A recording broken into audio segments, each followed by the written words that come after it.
This right here is a net fabric and it is transparent. So if you're sewing a top or a trouser like this and you don't want your body to be exposed, you have to line in it. As you can see, I have an half lining on this trouser, and here I'm using a Duchess material. This is called Duchess because it is a premium outfit. You can use a normal trouser lining or a suit lining, but here I want a premium. That's why I'm using the Duchess fabric.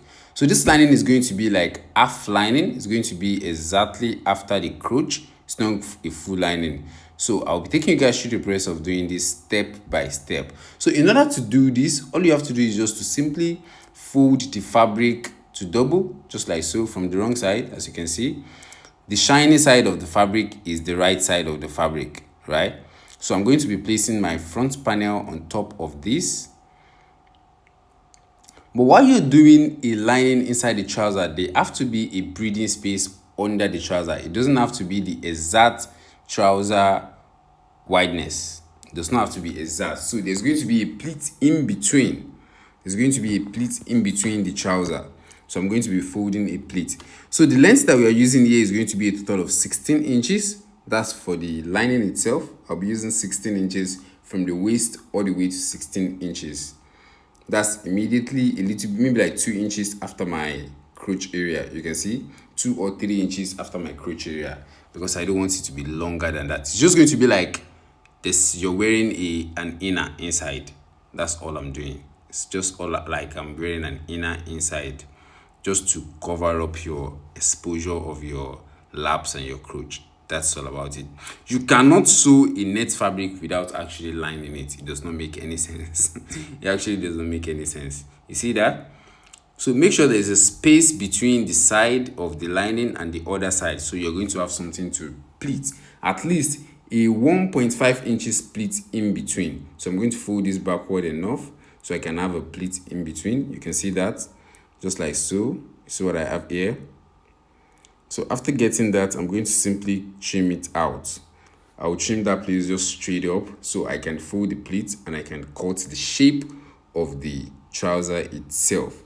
See what I have here? Make sure it's aligned very well. So I'll be taking the pleat in the middle of the trouser. The middle of the trouser. So I'm just going to cut that place out just straight. Just like this. You can see that I'm not shaping it here. I'm just cutting it out straight. So I'm going to cut this other side as well. You can see that.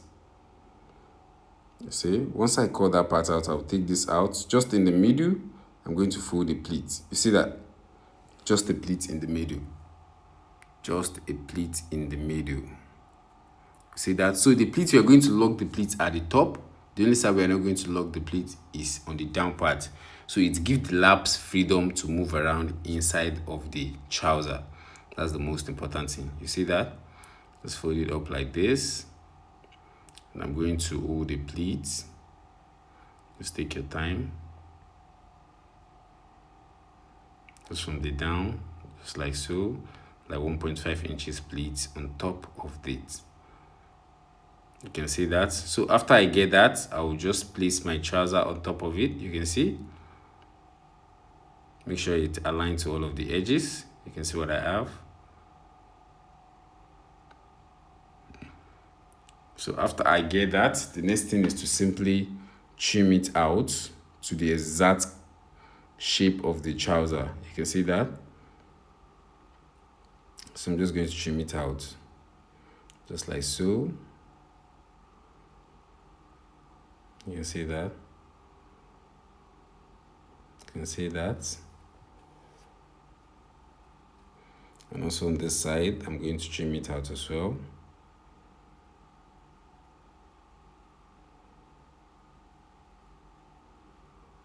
You can see, just like so. Just out like that. You can see, you're cutting out the exact shape of the trouser. So while you're stitching it, you're stitching the exact shape all around the trouser with the pleat in the middle. You see that? After cutting that part out here, I'm also going to cut that part out. You can see. Don't forget the cloth actually have a net that's a hole all around. So the same thing I'm cutting here, I'll also cut it for the back panel as well. So the both front and the back are going to have a lining. You see that? That is for the front. You can see, and you see the pleat in the middle. I'm just going to make a notch for the pleat. You see that? I'll make a notch here, and also the down part as well. I'll also make a notch here.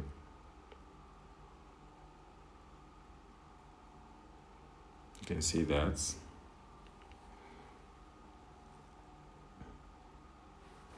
You can see that. Yeah, so the down part is going to be exposed at the hem area, just like so. You see the way you open it at that point, that's exactly what you're trying to get in your trouser. So after getting that, the next thing is for the back panel as well. We'll just be folding 16 inches. We're also going to put our pleat at the back as well, because this is a full joggers waist. It's not like a zipper elastic or something. It's a full joggers waist.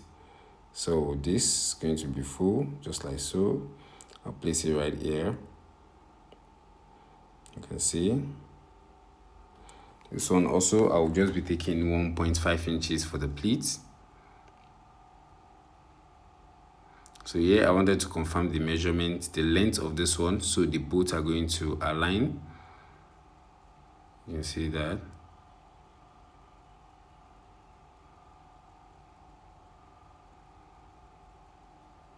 So I had to get the length. So here I did 16 inches here. And I'm going to apply the 16 inches on this one as well. So just adjust it to the right length. Once I have the right length, I'll simply cut the upper part out.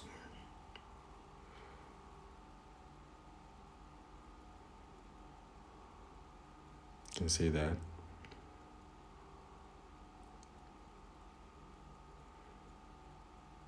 You can see that. So I'm just going to cut it out, just straight.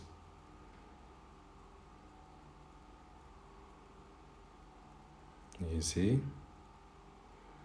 So after cutting it out, I'm going to fold the pleat in the middle, just the same way we did the front panel as well.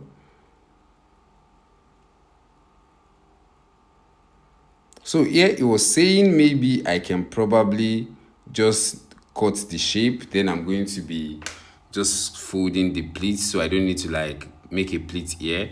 And it doesn't work because you have to make a slant.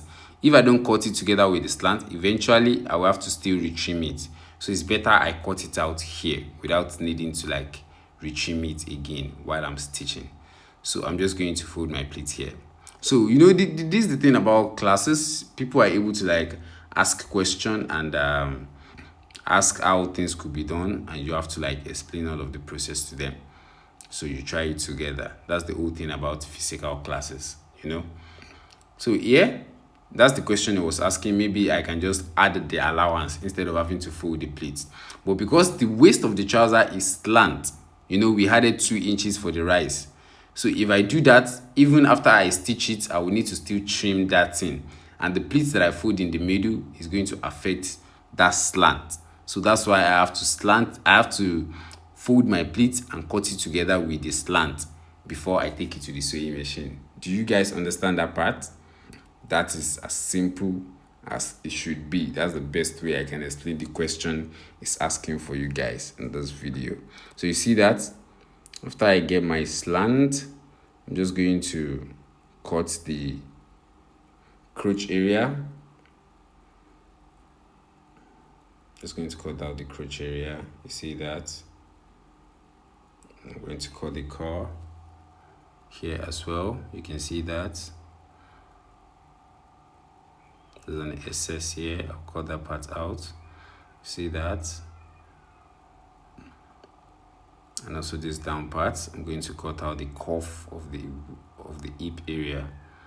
You see that? That is it. So I already cut out my pleats on this one as well. So that's the whole process of cutting the lining for a trouser. If you like the video, give it a thumbs up, and I will see you on the next one. Peace.